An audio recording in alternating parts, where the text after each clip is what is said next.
Y'all's the hate on all of my moves, but now niggas on it. Y'all used to bait me on me and my views, but now niggas on it.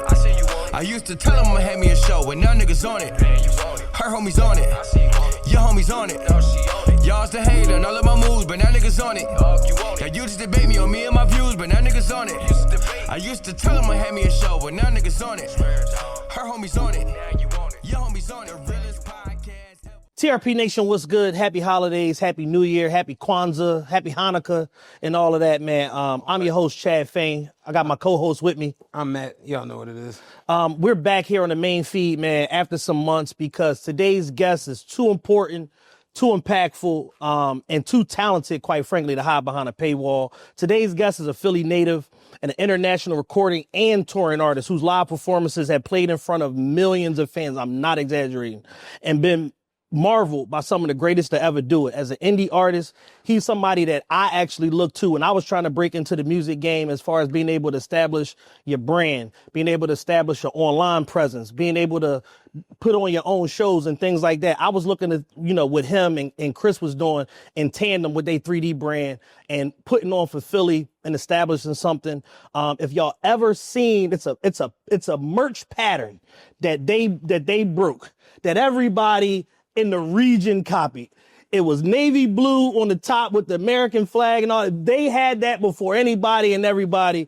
And it was so hot that literally everybody swagger jacked that. And I'm talking about, this is early. This is 2014, 2015 days, man. But these guys been goated. They've been legends, man. And I mentioned him and Chris because they tandem, they brothers, and they support one another. And they, really came in the game on some super duper, do for self, and made it very, very impactful and inspiring for other generations to be able to come behind them and look at the blueprint that they set, the No Place Like Home concert series, so much different stuff that these guys did, man. I truly, love these guys, man. These my brothers, and they support us.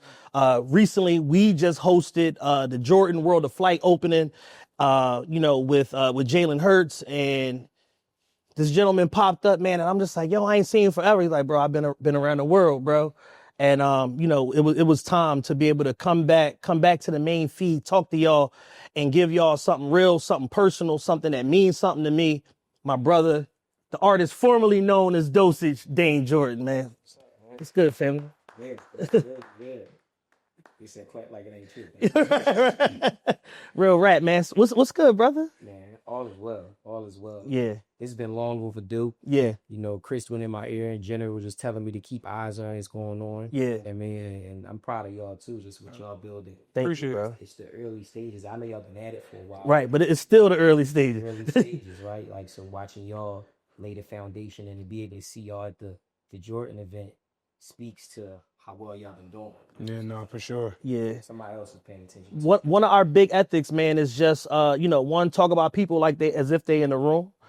Two, we don't embarrass our guests. And three is just, just trying to set the proper example and carry ourselves like men. And that's exuding true masculinity. That's exuding true respect to the people that are on and off the platform, and just be inviting. And, something that somebody said to me, probably around like 2022 was at some point, the show went from being purely entertainment to being a resource. Y'all providing information, y'all providing outlets and things like that. And even, providing access to be able to, show our audience, not just that we rock with you, but why, and being able to tell the story and stuff like that, and being, true advocates to this thing, man. Chris, a huge supporter of ours, Patreon member from day one, man. Nothing goes unnoticed, man. And, I got to reference him when I reference you because you was such a star early on. I had to go through him to get to you, and that's not lost on me. So, I appreciate you. Like you said, it's been long overdue, but,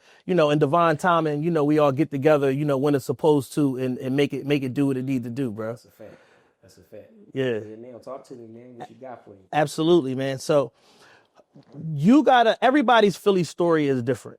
So I think it's fair. We got to go back to the beginning and talk about, a young Dayne Jordan and, what are your interests?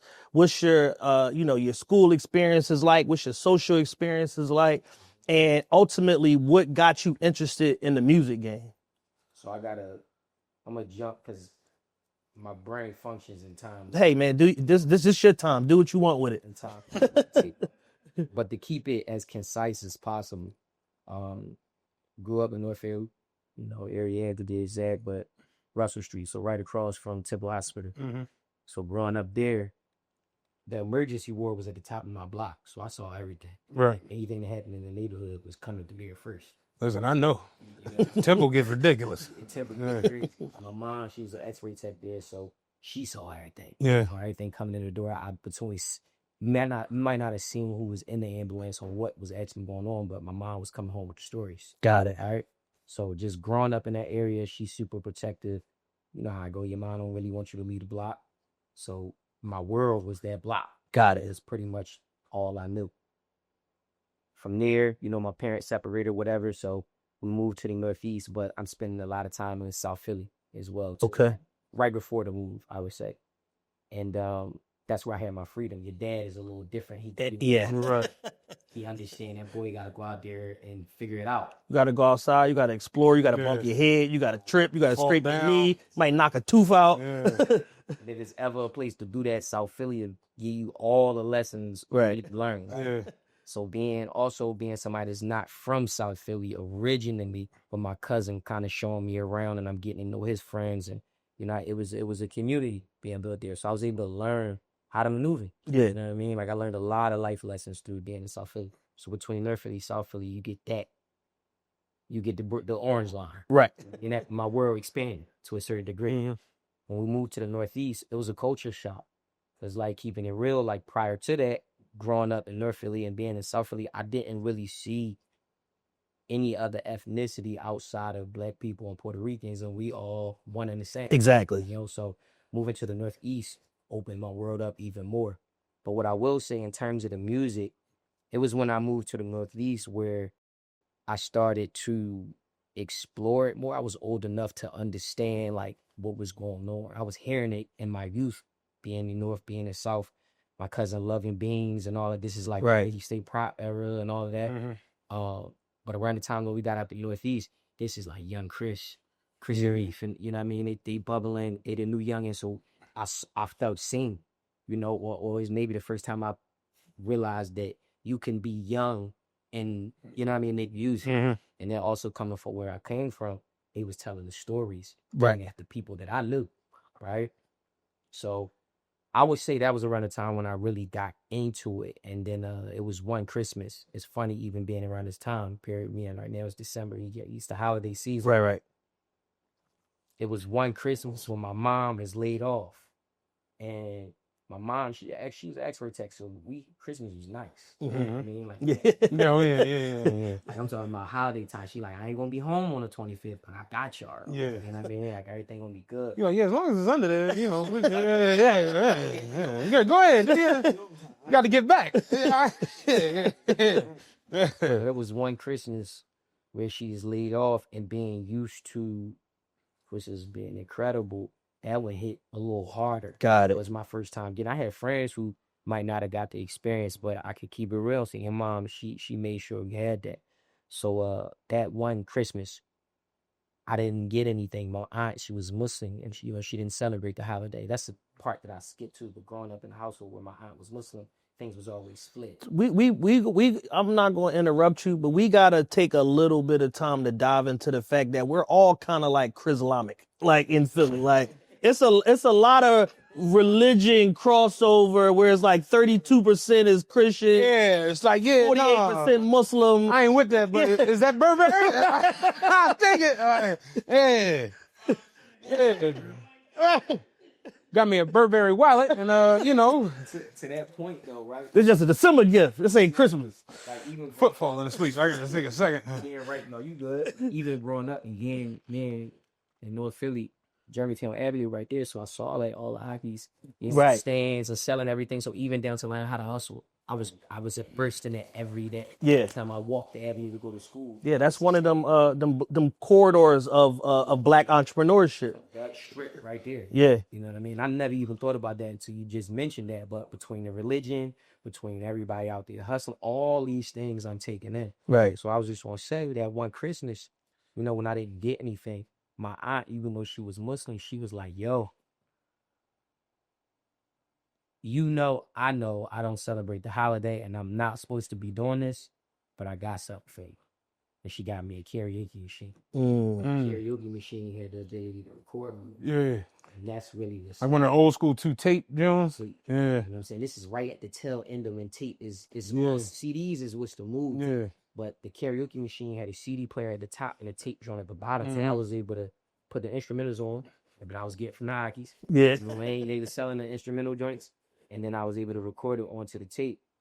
So just having that ability, that was the first time I was able to hear myself. And to conclude that, it's a lot of little details in between, but that's really set it off. Yeah. I'm hearing Christian Neef and seeing, or you could be young and make music.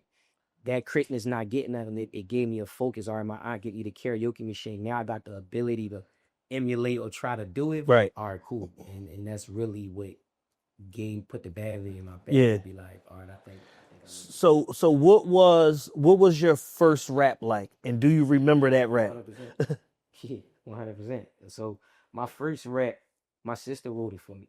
Oh damn. Yeah, my sister, she super creative, always been talented. My sister, in terms of the city, like, is 2 generations before me that she was in the mix. Got it. Shows, dance recitals. People knew who she was. You know what I mean? Like, she grew up with how women. You know what I'm saying? From Mary Evans. Right. That's her peer. You know. So Yeah. I look at them like big brothers. You know, and she wrote the first rap for me, and I was saying that joint for like 4 or 5 years. I had one rap. You know what I mean? Like, I had one. How old are you at this time? I'm 6, 7. Oh, you young. I'm like, that's crazy. The whole. You can't help it. No, but for real though, I'm really like. One of my white coworkers the other day, I said it. I'm like, maybe like 6 or 7. He was like, hey, you can't escape it. It's funny as shit. Yeah. Definitely shout out to Skrilla, They man. don't even know. Speaking of your coworker, they might not even know where it really comes. Oh no, they just know it's time. Yeah. Yeah. The Raiders were kids. Yeah. Literally. She wrote that rap for me though, and I just like the response I would get from it. Got I it. didn't know what I was doing. So that was your Red Rose White Ceiling verse. Yeah. That's percent it also, like, even down to, like I said, I skip things, but her writing that rap and me saying it for all those years, what would happen is every time I would do it, people would be like, yo, his delivery, like, he got that part. I didn't know what they was talking about. Do you feel like you had like an entertainer spirit when you were young? For sure. Okay. I got that honest, you know, like I said, watching my sister, and I never was afraid to get on a stage. It was the one place where, like, when other people got nervous, I would get nervous, but now I can look back and say it was more anticipation than anything else. Because once I got up there, it was fun. I just asked it because you say you get, like, we had a karaoke machine. Like, all kids, we had it, but it's like we're singing Otis Redding and shit, you know, like we were just having fun. Right. We didn't get the karaoke machine. Was like, all right, so I'm gonna be the front man. Y'all gonna, like, we didn't put together like I'm Heavy D, y'all the boys. Yeah, y'all the boys. Yeah. I'm Big Daddy Kane, y'all school and scratch. Get your dance moves together. Yeah. Like, so at what point do you decide, all right, I want to pursue this for real? Does that happen as a child? Absolutely. So it happens during that karaoke machine. So having the ability to record, I'm able to hear myself. But keep in mind, I got to go back to my sister writing that first rap. Everything was freestyle when I first got the karaoke machine. Got it. Like, it was Rick. I got the instrumentals. That's a new world. Because I keep going to the Hockeys and getting new. I'm learning. It's new instrumental joints that come out every week. Right. On that. Gotta have my 5 ready, you know, for the Remember instrumentals. the instrumental era where you would go buy? Do you remember that? Like, niggas used to go get CDs with all the new beats on it. Yeah.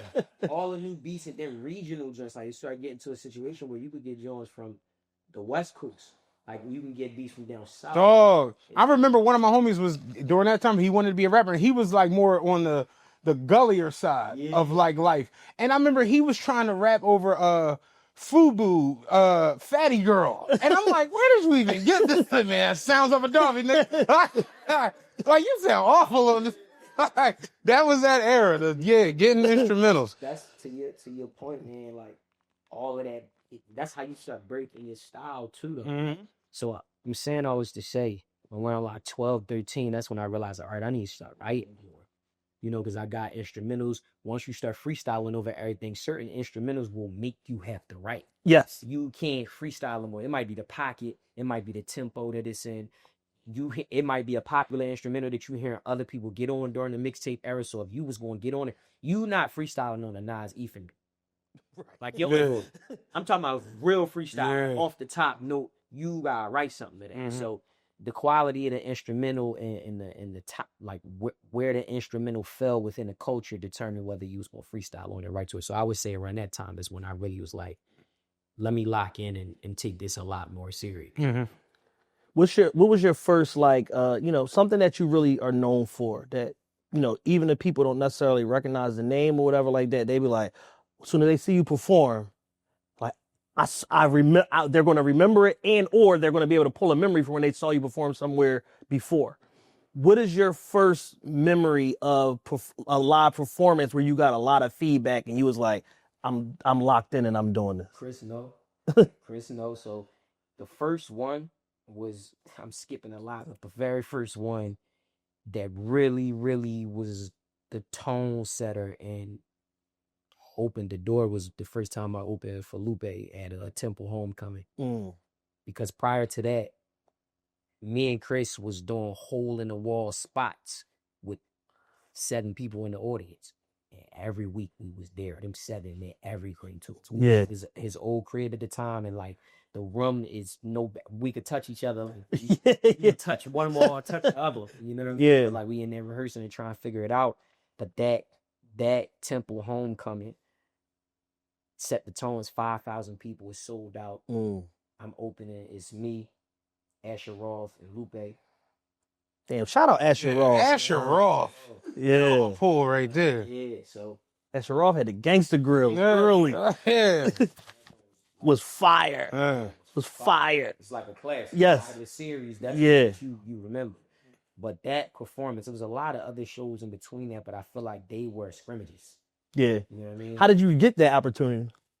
So once again, this story is dense, like all of it. Yeah. You know what I mean? But trying to condense it all for the sake of time. Don't worry about condensing it. Give every detail that you feel is pertinent. Yeah, yeah. All in it. Yeah. At the time, I was being nurtured and kind of, I would say he was like a chaperone, if you will. Got it. It wasn't quite my manager because it was brilliant, but he was like a chaperone. Which shout out to Danny Diamonds. And he was trying to figure out what I wanted to do. Like I had already been moving around and, you know, making music, and I was with a crew, you know, of people. We had I would say it was like a label, independent label, but everybody was trying to figure it out. It was called Get Dough Entertainment, like prior to all of this. Got it. And they really was like the ones that pointed me in the direction of what it meant to be an artist, like as far as substance, songwriting, putting together a full-length project. I didn't know what I was doing about none of that time. So that was like one part of the journey. And then I was trying to figure out, I had got to a point where I felt comfortable enough to go out and explore. All right, let me go work my 9 to 5, make enough money, pay for my own studio time, start going to the studio, record my own first project. So all of this stuff is happening, but I ain't really had no sense of direction. When Danny came around, he like, yo, what do you want to do? So when I started telling him, look, I'm just trying to be able to put this on a bigger platform and figure out, he started picking up a phone to make a phone call. Got it. He ended up reaching out to Charlie Mack. Everybody that know Charlie Mack is, you know, he the big brother. Right. If you ever seen him in action, everything is one phone call away for Charlie. So I thank him to this day. I used to call Charlie every single day, like, yo, man, thank you. He said, stop that. So shout out to Charlie, but he was the one that made the phone call to Lou manager at the time. Got it. And I remember when he asked, one day he invited me to the studio. He was like, yo, who you listening to? And I was like, Lupe. And he looked at me like, Lupe? Like it was a shit. You from Philly. He's like, you're not supposed to say Jesus. You're supposed to say somebody else. Right. You know what I mean? So for me to say Lupe, I'm like, okay, he made that phone call. And that's kind of how that's how the relationship started. But it was years prior to that like opening format at Temple, you know, before everything came to fruition. Yeah. But I will say this. Specifically with me and Lupe, it was set up for me to rap for him the first time I went there. That was Got it. when you meet somebody. Yeah. Yeah, you got to come with a. Yeah. It couldn't be 16. You got to come with a 240. Yeah. You know what I mean? Like Yeah. you gotta let us know. And my gut was telling me to do the opposite. Yeah. Danny was with me. He like, yo, so when we get back there, then what you got to do. So I'm like, yeah. But when I get back there, my gut was telling me like, he just got finished performing. Right. The last thing somebody trying to hear is a verse. So I go back there and my gut like, don't rap for him. I'm like, what I'm gonna do? Like, I'm just trying to figure out how am I gonna make an impression? I had just got finished reading the book, maybe like a few months prior to that. They were saying, whenever you meet somebody for the first time, you gotta do something to make them remember you. So that's in the back of my mind. Yeah. So I'm talking about on my way to the green room, I'm like, do something to make them remember you. I'm gonna figure out what I'm gonna do, because rapping ain't what I'm going to do. Right. So I get back there, the excitement take over. I just start talking to him. Yo, man, I'm a big fan. I've been a fan forever. You don't understand. Like, everybody listen to this style, but I'm like, you changed my life. The way you, like, I'm running it off to him. The excitement take over. He like, no, man, I appreciate you. So I'm watching him kind of try to come down from the performance. I'm like, yo, let me do something to make you remember. So he look at me like, that sound crazy. Right. So he look. Hey, get this nigga out of here, man. So it's probably a room full of like 6-7 people. So it stopped the room. I got everybody attention. Yeah. Record scratch. I got everybody attention. I go. The room go crazy. The room go crazy, right? He stopped. Yo. He said, yo, let me give you, he like, look, let me give you my number. Just keep the contact. To this day, he tell that story. Like, to this day, we on a Rock the Dust Please a couple of months ago. He telling Lil C's this how he met me. From that story. Right. So it worked like a motherfucker. Right. You know what I mean? Like, but that was kind of essentially like, all of those things led up to establishing a relationship with somebody that to this day, like, that's my big brother. At that time, people like, he had the cosign. It's like, yeah, it was a cosign, but that's really like, right. Yeah. You know, sir. To circle back to your original question, the Temple Homecoming show was the one that set the tone for me and really let me know, like, yo, I really could be in this. Yeah. I won the crowd over and nobody know my name. I mean, Chris was there. He'll tell you, like, when I tell you, like, we had that jungle rocking, 5,000 people strong. As an independent artist, look in that camera and get an indie artist a word of advice about them early performances and not overperforming or overstaying your welcome when nobody in that crowd is here to see your motherfucking ass. Because the problem that a lot of indie artists had, they want to perform for 45 minutes and all that, like they the headliner and all of that. Yeah, I'm doing the whole mix. Yeah, the whole mixtape, top to bottom. Joined by my mom, everything. I'm doing all my Give songs. the indie artist a word of advice about that sweet spot of like them early performances where you trying to make a name for yourself, but not overstaying your welcome on that stage. Absolutely.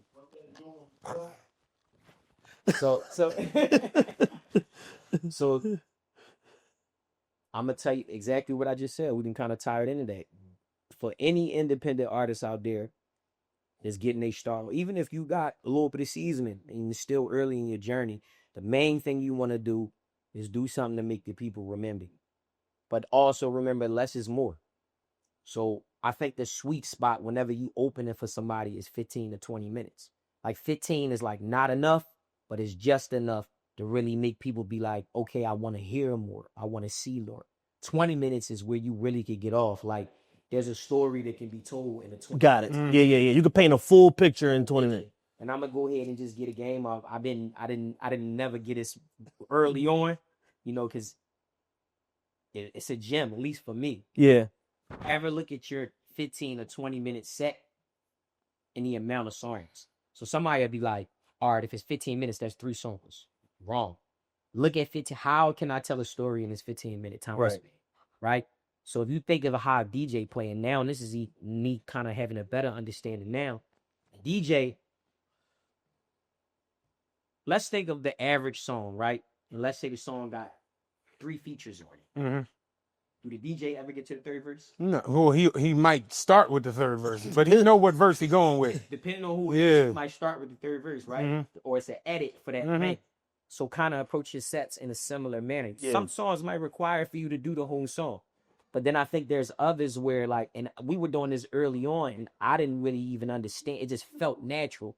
Whereas though like, it made 5 minutes to me, you can tell a story in 5 minutes. So I might can do 2 songs in 5 minutes. Yeah, you might can do 3. Shit, now with the songs is a minute and 54 seconds, you might can do 3 songs in 5 minutes. So like not even short for the sake of just being short, but like where the songs fall within a set and what impression you trying to make. Yeah. At it, you know what I mean? Understand the dynamics, right? Like a movie is not action. You know what I mean? Like the movie, first it's the setting, right? Then they start introducing you to the character. Might be a monologue. Right? Then it's, beginning, middle, and end, right? Yeah. It might be a monologue, but set the tone. So my whole thing is within your 10, 15, or 20-minute time that you have, figure out what type of story you want to tell, and always take into consideration what you want people to walk away with. So that was my approach. Yeah. Still use that foundation for putting something Right. in there.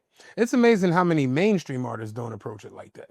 You got big stars who just hit the stage And 2-track that shit and just play hope for the it. best. Like, And stick the mic out to the crowd. yeah, let me hear y'all. Like, yeah. How y'all feeling? How y'all? Yeah. I don't remember this shit though, man. My perk just kicked in. I don't remember none of this shit. When we recorded.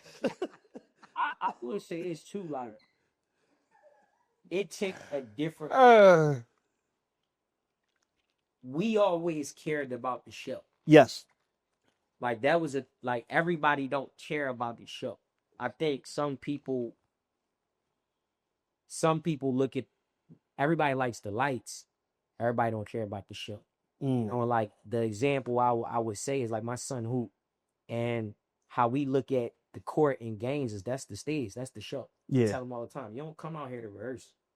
Like this is not where you practice it. Right. You do that Before you get hit. Yeah, exactly. Yeah. You know, and Chris can attest to, and he's seen me do it. It's like rehearsal is a thing. You know, the prep is a thing. Spending time with the records and figuring out where they place within the set is a thing. Yeah. How you want to talk to the crowd is a thing. I do think you should always leave room for improv so that it is natural and that it's not too scripted and stiff. Right. That only comes with time. Yeah. But a lot of artists should put more time into how the set is going to flow. Yeah. It's so funny that you brought up, you opening with Lupe and just how Lupe kind of went about his career. But if you really get into like Superstar, he kind of was expressing that in that song where it's like, yo, you're who you say you are. The crowd is here. The cameras is here. The microphone is here. You really got to put forth an actual show. And it's like, because rappers kind of get to a place like we talked about before we recorded today, there's every now and then rappers can hit that apex where it's like, I'm culturally influencing everything and I'm putting out the dopest shit possible. So it's like, yeah, having the look or the aesthetic is cool, but it's like, once the camera's cut on and the microphone's cut on, you on stage now just like, ladies, like, and you don't have an actual thing to sell people. And I've noticed that just going to shows where we've gone to massive shows and you can see the attention to detail in some of these guys. But at the same time, I've been to shows where it's just like, I can't even hear this. I don't know what's going on right now. So I think it's interesting that, especially on an independent level where you're talking about younger artists or less established artists, it's like, like you always say, you can win the crowd over in 5 minutes. Yeah. I've seen it happen. You do the right thing. I remember we did a show once upon a time. When I say we, when I was, People Like Us music, Al and Dana, and shout out to them. It's my family. We opened up for DMX at the TLA. X was so late to the show. They start coming back to the openers like, yo, y'all want to perform again? Yeah. We got to entertain these motherfuckers in this crowd. Yeah. And I saw Chinko the Great from Can Ons. I saw Chinko the Great perform one time, go through his whole set. People was like, oh, yeah, whatever. All right, get off the stage, nigga, where DMX at? He came back an hour later because they had to fill that space and performed. he realized what he did wrong and performed so much like just high energy, just bangers, back to back to back to back to back. He won the crowd over and got a standing ovation because he figured out, I took the wrong approach. I get a do-over. But a lot of times you're not going to, as an artist, you don't get a do-over. It's very seldomly is X still in Allentown when he's supposed to be on stage. Yeah, very, very seldom. No, you made a good point too that I want to just shed some light on. Well, first thing, I gotta always give respect, send my love out to the big bro. You know, Lupe was the first one who gave me that understanding. Yeah. Because to this day, Lou is a rock star. Mm-hmm. Right? But he's a rapper's rapper. He incredible. I've had people say that Lupe Fiasco is like the scariest rapper they've ever encountered. I've literally heard real industry people say that. Yeah. To me, bar for bar, lyric for lyric, pound for pound, entendre for entendre, Lou is the best rapper alive. Like, it has been for a very long time. Let me ask y'all one question. Publicly, when you think of rappers, have you ever heard him ever be tested by anybody? No. And what separated, what solidified it for me is when him and Royce had that back and forth. And Royce is incredible. They peers. They're peers. They was sparring. Same generation and everything. And Lou was just, I'm just like, Royce can't fuck. I'm sorry, Royce. You can't fuck with Lou. Like, you can't. It's one of them. And Royce is a Jedi. Royce is one. And it was clear that Lou was best. It's certain rappers that, and I don't know how it happens, but there are certain rappers that reach this plateau of like, we all, like, you're never going to hear anyone say Tyreek from the Roots is ass. That just doesn't exist. Yeah. Lupe is one of them. Most Def is one of, where it's just like, it don't matter what pocket you in, you know that nigga nice. Yeah. You know what I mean? And I think a huge part of that is because he cares, right? There's an attention to detail that somebody like him has always paid. So whether it be lyrically, whether it be being on your stage, you know, him now as a professor, Yeah. I'm almost certain that a big part of that is he cares, so he wants the next generation to know about the craft Yes. of him and shit. Like, you know, like, bro, this is the culture at the end of the day. Right. You know, like, we gotta care about these words we putting on paper. I know everything else. I listen to some of the other stuff too. Yeah. At the core of it is kind of like, we wouldn't be here had it not been for people caring. Like, they was telling their stories, but as time went on and we became more equipped with the skills Exactly. to deliver it, it's a thing. So, you know, I gotta always give credit to him. He showed me what it means to care, what it means to put that time into that pen. If you're on the phone, however you're doing it, and then, like I said, from the pad to the stage, it's always. Yeah. How has being so close with Lou and touring with him and all of that, how has that sharpened your pen, or not just your pen, but changed your approach to making music? I laugh all the time in all the years I've known him, because now we gotta be like well over 15 years deep. For sure. Just by the timeline, it's easily 15 years. Easily 15. We never talked about music.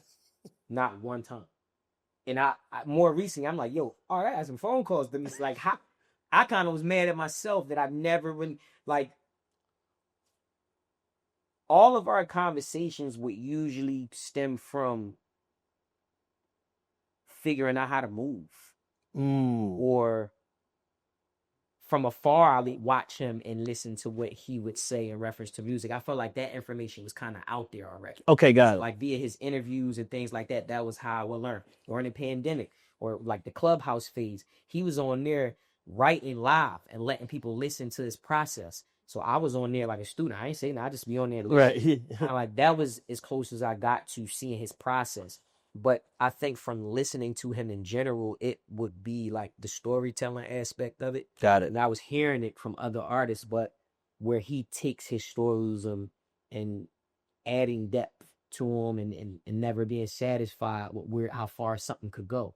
I think that was probably the thing that I pulled from him. It's interesting hearing that, because I always wonder, like, those guys that are these rap juggernauts, like, what are they like in like every day? Do they walk around like really being like lyrical miracle? Like, do they walk around in that zone? Right, like all Lou ratchet as hell. yeah, and then you realize Lou's the worst kept secret in hip hop is Lou's a fucking gangster. you realize though with that Jedi shit where it's like it's kind of just in the tuck till it need you don't know a motherfucker 8th degree black belt till you disrespect. Now it's not nigga slap your ass on the whips of ass.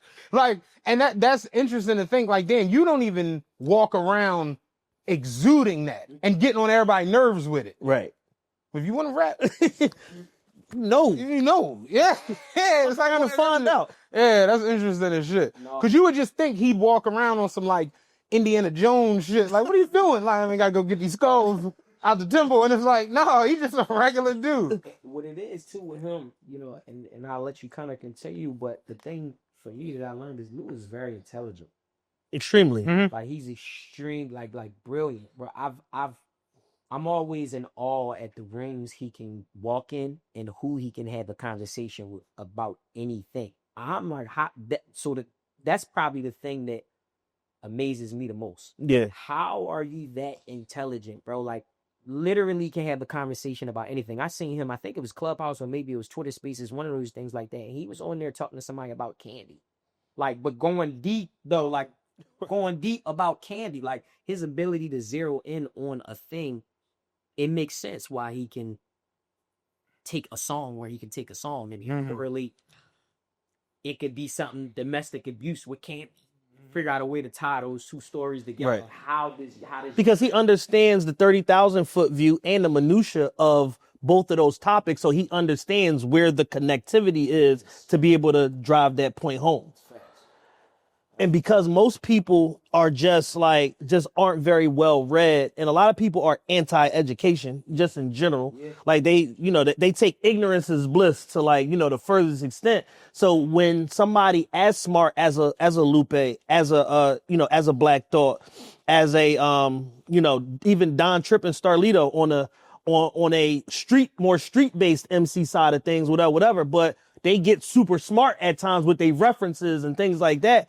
The average listener is just kind of like, this shit too smart for me. So they get turned off by it because it exposes like an insecurity with them that like they just don't know so many things. And I don't think is as a kid, you remember your friends and your homies teasing you for being educated. And everybody had different reasons for that. Some people was teasing you because they knew they struggled, with lying, right? Or maybe they came from a situation where that wasn't cool, like being in a neighborhood or whatever. Like, I know that side of it too. I think what hip hop did for me, and specifically, Lou had a song called The Instrumental that booked me down in the tears. It was the first hip hop song that made me cry at the show. And it changed my whole entire path. Because I knew probably when you come from Philly, you rapping about what you seeing. You might not be doing it, but what you seeing is what you rapping. Yeah, you see more than enough to be able to. It's enough out there. There's enough out there. Yeah. And a part of you rapping about it is because you feel connected to it, right? Right. It ain't but a cousin or brother away from, you being close. Yeah, absolutely. But specifically in terms of like being educated and had the knowledge from the foundation of what we do in this culture, hip hop we all love, knowledge was always at the foundation. Even when you look at 5%ers and knowledge, wisdom, and understanding. Yes. You know what I mean? Shit, KRS-One, knowledge reigns supreme over nearly everybody. It been in there. Listen to, I've referenced this on the show a million times. I'll do it again because you here and you're a rapper's rapper. One of the moments that made me fall in love with hip hop was Eric B. and Rakim. Like, and that's knowledge. That's 5%er culture. That's today's mathematics, but it's blended with street culture. And it's so hard that you don't even realize he's not cursing and he's not saying nothing inflammatory.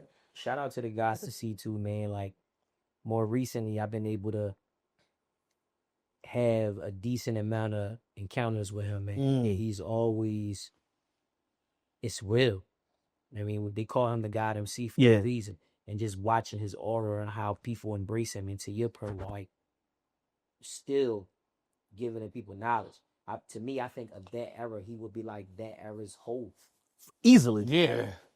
Easily. He changed, like Kanye made a reference recently, and I know Kanye is like, you know, you bleep him out, you don't say his name no more or whatever, but he still knows what he knows. And he talked about, like, you know, there are certain rappers that come along and add something to the algorithm. Meaning they add something that's so well applied that everybody either tries to emulate it or they try to take a part of it and make it their own. Yeah. And when you go back from, you know, was it 1970? What was the year hip hop was founded? 79? 78. 78, depending on who you talk to. Dan was there, so tell us. Yeah, Dan, you was like, I just graduated high school. You said 50, so it can't be like 73. No, that's about right. 50 was in what? 2023? 23.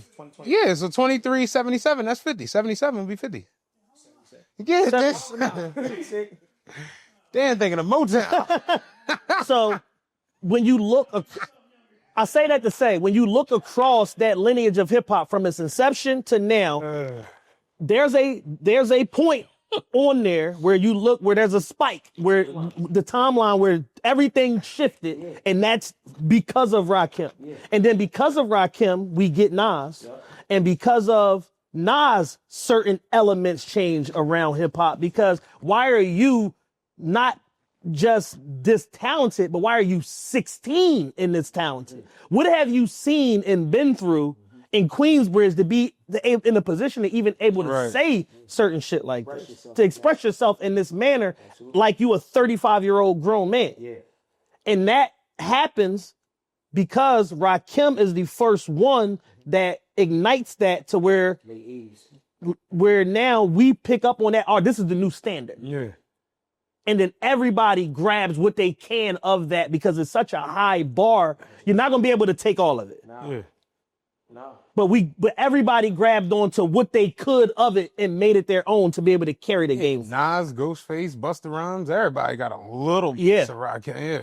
Yeah, Raekwon, hell, man. So they, you know, similar time, but just in general, like that tonality. Mm-hmm. You know, they was all color from the God MC, man. And he, like I said, just those guys, once again, it goes back to caring. Like those guys cared. For sure. Ever listen to rap. Like, this the thing, man. I consider myself like, when Cole put that song out, Middle Child, I can 100% relate because I'm in the middle, right? Yeah. I'm not an old head. I ain't on. You know what I mean? Like, and I ain't the youngin' either. Yeah. And I like the seat I'm seated in at this point, like being in that middle ground, because what it does is I spend a lot of time around the forefathers, the guys that laid the foundation for this. You know what I mean? Like being able to be in a room and be quiet and just listen to them talk, you know, and hear them share their stories. Rakim specifically, there's a similarity that I noticed amongst the Titans. They all care. There's an attention to detail. I remember Black Thought said, didn't he, right around the time when we was down there right before the Wakanda Harris, when she was, you know, doing her like fireman campaign. In Philly. And Thought, it was random. It was right before they went on stage. And he was like, he said, man, it was, I'm going to paraphrase, but it was simply like, yo, stay the course because that other shit is going to run its course. Like, it ain't, the real always rises to the top. And as I'm sitting there looking, I'm like, yo, like long term, this is Black Thought. He about to get on stage in front of thousands of people in his hometown. He got the greatest band that ever do it behind from the crib. He on J Fire. He put fear in the hearts of every MC to pick up a pen. Like, you know, it ain't a matter of awards and accolades and things like that. That statement was true. And it goes back to what my Kim was saying, yo, he cares. It goes back to when we were talking about Lou. They care. Not too long ago, we talking to Styles at the juice bar or whatever that he got. I think it's in Giannis. We there and the versus conversation come up. And Styles is like, yo, man, it's about the craft. He keeps saying it's about the craft. He said the thing was with us when we did the verses, it's craftsmanship. Like, we care. And to hear him say that, you start like pattern recognition is real. I'm Yeah. Blue, Rakim, we jumping around, but the through line, the thread between all of them is attention to detail and caring about the craft. I don't think everything gotta be super serious, bro. I let Right. it go, gotta do all Yeah. and even more recently, I've been being more intentional with just say some wild shit every now and again, just because. But at the core of it, there's always a level of attention to detail and craftsmanship. Yeah. In what we do. Yeah. It should be there. No, absolutely. Bubonic from Philly's Most Wanted, once upon a time told me that, about the intentionality part of approaching music. Is like, it's a lot of different ways to be memorable as an MC and to control a song. You can control a song with straight lyrics. You can control a song with delivery. You can control a song with energy. And he referenced people like Wayne that are like, that are known for that and stuff like that. So to hear somebody like you say like, yo, every now and again, I'll just say some wild shit in them because that's the stuff that sticks out, that people remember, because it's like, well, then he was, but then you switched it up and you threw him a curveball, and then now they got to go back and listen to everything else because it's like, well, damn, what was that buildup that led to the point to even make him want to say something like that right there in that spot? So then now you're creating that replay value. And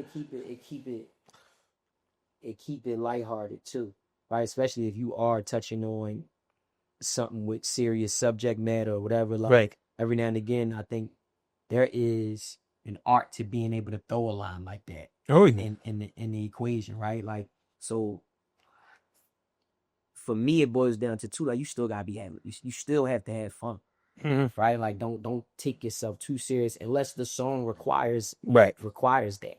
But yeah, I do believe that, like, just caring, man. This culture changed our lives, man. I've been blessed enough to go all around the world and see the magnitude of how people receive the culture. Like it's crazy. I'm talking about when you cross that water, it's one thing to go city to city, and that's mind blowing because every city got its own thing. So to watch people, like, the one thing I will say, especially for artists coming from Philly, they love us every year. It's nowhere we go. The only thing people don't like about Philly is Eagles fans. That's the only thing people can't get. But you know what I mean? They know, because they know we go hard. But outside of that, like, when you tell somebody you from Philly, bro, there's a level of embrace you get. So between that and just the culture, being able to have this bloodline all around the world, like, it's well received. So we gotta care about it. Going back to that, that first big performance, you opened up for Lou, Temple Homecoming and all of that. How do you use that as a springboard to get in position later to be able to go and tour the world? How do you connect one to the other? So it was a process between that time before even getting to touring the world. But what that show did was it got us a phone call to be able to go on tour with Louis for an East Coast tour. Got it. Bodied that, ran through that. It was amazing. I said, do something to make the people remember you. I had a moment in the set where maybe about 10 minutes into the set, right around the time when I expect for somebody that don't know you to try to drift or be like, all right, did this nigga? Right. I could see who I came to see. We had this part where I would fall. Like, I literally into the joint and do this journey. Like, I fell and it looked like I damn near broke my AP. But I'm on the floor. We laid out music, stopped. The whole team, Chris, the rest of my guys, they all get around me. They like picking me up, trying to carry me up. The whole thing, the crowd will always be looking. It'd be somebody in the crowd like, get him off the stage.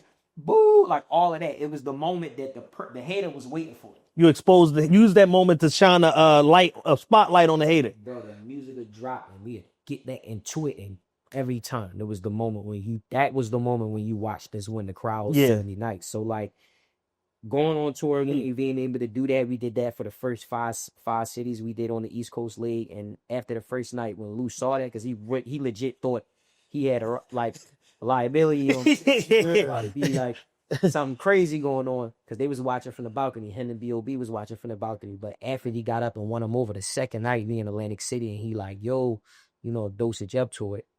I want him to do the whole round with it. So it's like moments like that happen before actually having the opportunity to go out and travel the world, because that's bringing in another person who is near and dear to me, man, like family at this point. But it was a few years after that when I met Well, I had met him beforehand, but it was a few years after that when I rekindled a relationship with DJ Jazzy Jeff.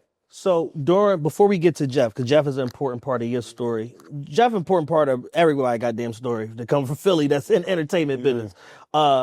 What are some of the other wins that you're experiencing post that initial show with Lou and then that regional run of going on tour with him? What are some of the wins that you're experiencing in the game, whether it be a record that's moving or, magazine looks or whatever? Like, what's going on in your life as an artist at the time?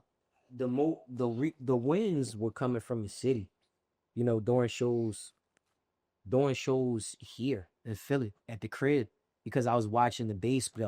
So what that tour ad did for me is, in all honesty, man, I'm just keep it straight up. Like, we wasn't getting no love in the city like that. You know what I mean? And I never faulted the city. I understood that I'm an acquired taste as an artist. Like, you really got to be into what I'm on and more in the whole thing. Like, there's a lot to it. It's Right. Like, the music is one side of it. We could do the bars and all of that, but there's so many other elements that are a part of it. And I felt like the community we had built and the people that was really embracing what we were doing, those were the wins because they were helping me get better. So every week, we was doing 4 and 5 shows a month, but in the tour, we went from going across the country to coming back to the crib and doing shows in the city. So like one night we might be at the Blocky. Another night we might have been at Sigma Sounds with y'all. Yeah. And it might have been another night where we at the Kyber again, a small venue. Then we at Arts Garage at the time. So, Arts Garage, you feel man. me? Like, so we was really like, to a certain degree, somebody like, yo, wouldn't you get burnt out? But people kept coming to the shows because we had a new show every time. Right. So I expedited my growth as a performer because I was performing 4 and 5 times and people was paying for the tickets. They was coming out, they was buying the merch. They was letting people know that they were with us. You know what I mean? Like our movement, we ain't had, even though I wasn't turning it up, you know what I mean, on the opposite side of it. Yeah. People knew, like, the people who was coming to my shows, like, he ain't to be fucked with either. You know, Right. like, I feel like I was one of the, I wouldn't even say one of the first. I was one of the artists that had a mixed blend of white people coming to the shows, street niggas coming to the shows. Oh yeah, no, you were, if not the first, you were for sure one of the first. I was there, so I know. It was a combination of everybody, like every type of demographic you can think of, even age wise. It was dads bringing their sons, it was moms coming with they moms. It was like the weirdest blend, but it was a real family. You since we in that era, talk about the importance as an independent artist of having all of these venues and spots that you can even go to.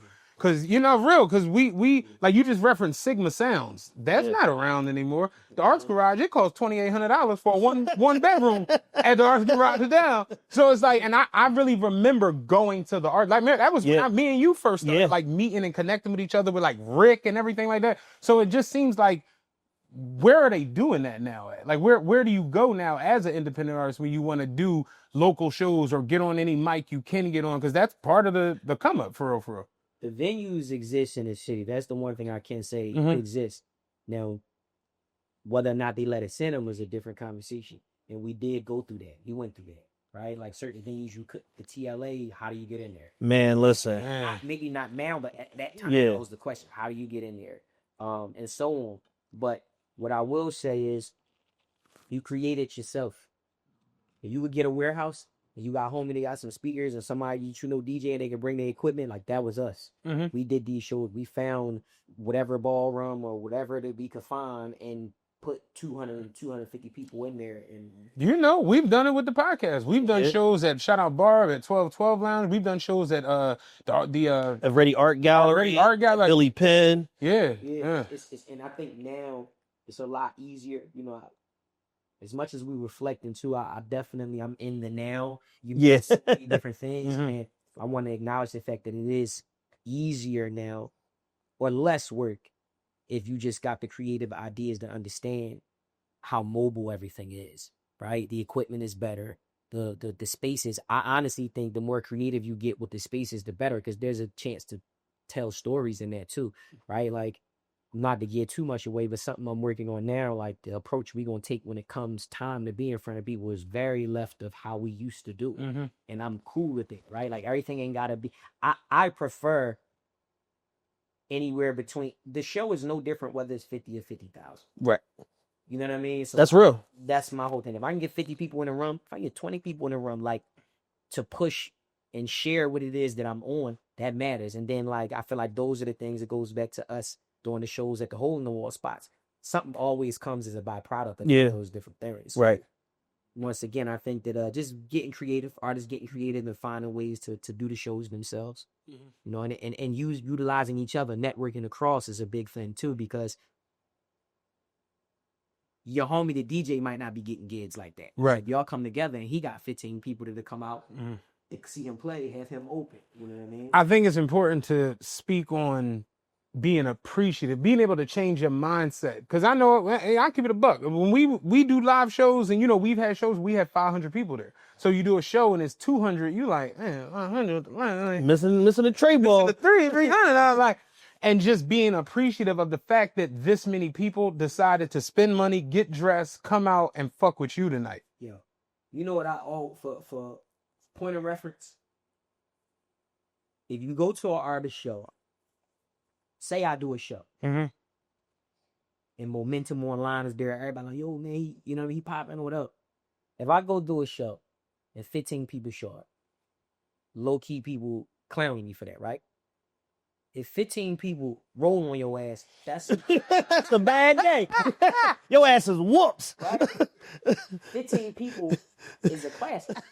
You feel me though? Like, I'm just saying, like, so for the purpose of... Remember when Moley walked in on Friday afternoon? Someone go. Dog. It's changing your perspective, and like, it's reminding me of too, like, yo, the biggest thing that I learned in this whole thing is like, is ebbs and flows, highs and lows. Right. It's not about, it's amazing when you can do this, and it's sin. But the thing that I've learned, and Ron Fest was the first one that said it to me, he was like, when you make it to the top of the mountain, come back down.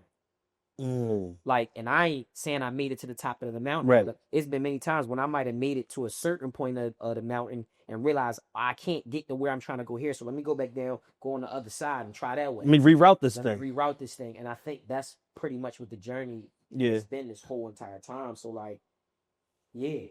Somebody that I pay a lot of attention to for how intentional they are and strategic about like their live show is Kevin Hart.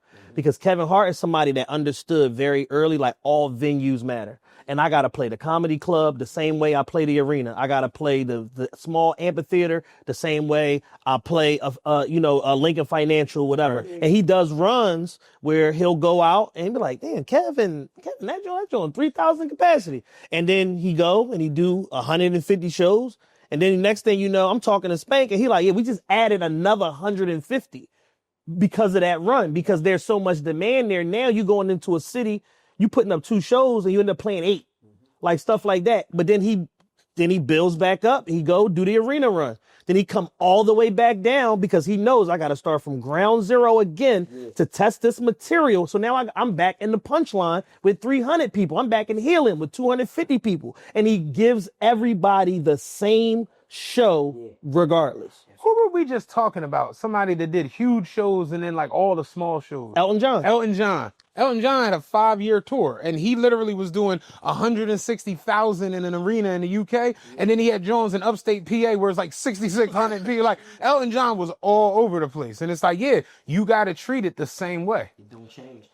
I think Because the last thing you wanted 6,000 people to leave. Like, man, Elton was on that bullshit tonight. Nigga had no fly shit on. Like they came out of black tea. Like, straight up, that's the last thing you want, is for the 20 people who do show up to have a good time, leave like, damn, this nigga gave me nothing. Yeah. Somebody very wise said to me years ago, and the more you pay attention, people at the highest level do that. They understand that. Somebody like Dave Chappelle does that. Yeah. Right? Like, They would just show up somewhere. he would just show up somewhere and start getting busy, but he's always working. And I think that it's just changing your perspective on everything ain't gotta be So grand and macro and all of that shit. Like, it's pleasing this, you at the end of the day. It's yeah. about making a connection. and about making an impact on the people that are in the room, whether that's through your talent, whether that's through your conversation, whether you're a comedian, whether that's through your comedy, or just through your presence, and being willing to show up in that B, C, or D market. Yeah.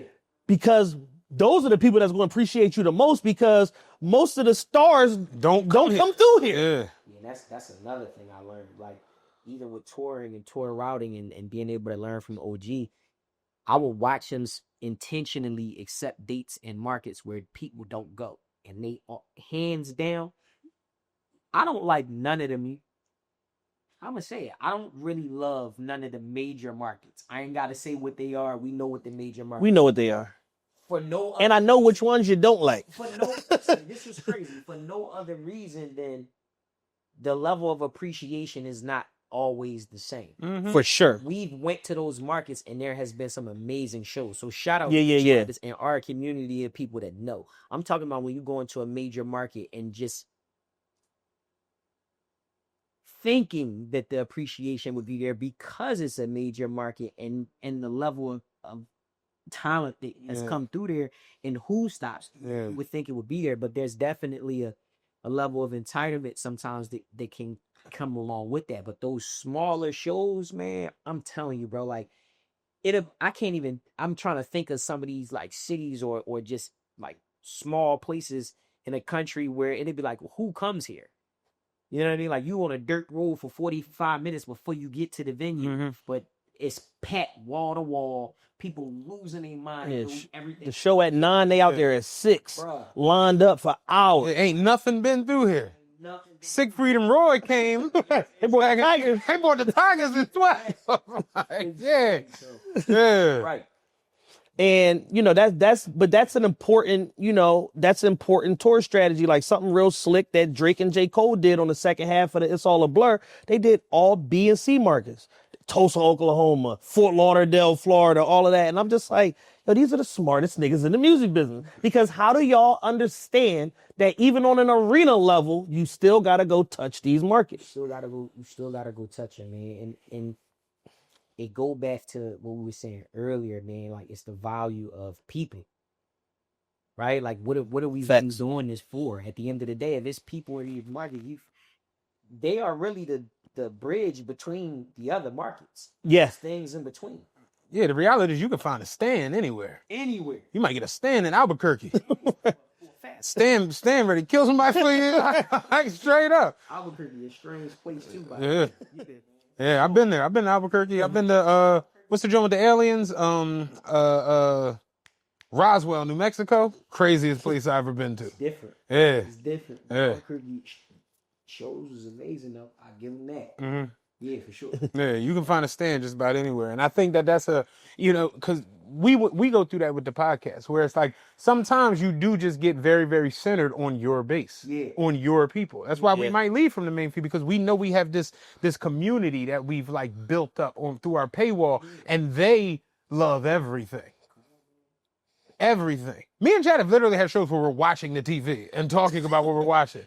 And the shit got 38 comments. They listen to every minute of it. And I'm glad you just brought that up too. Two things. So Chris, once again, Chris love what y'all do. Like, he is a stand for what y'all do. You know what I mean? Like, and understanding that, I'm sure that that's me knowing him personally. I'm sure that the community is full of that. Yeah. The other thing I wanted to say is the value of a comment.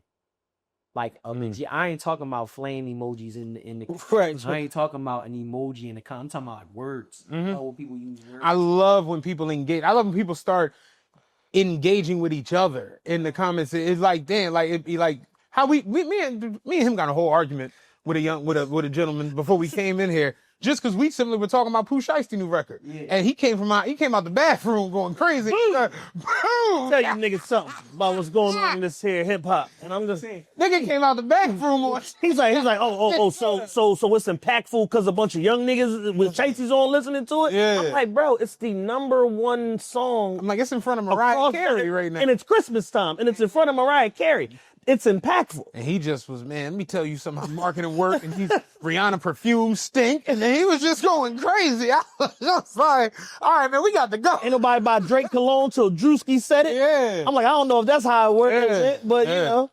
I mean, once again, it's a community there for that too.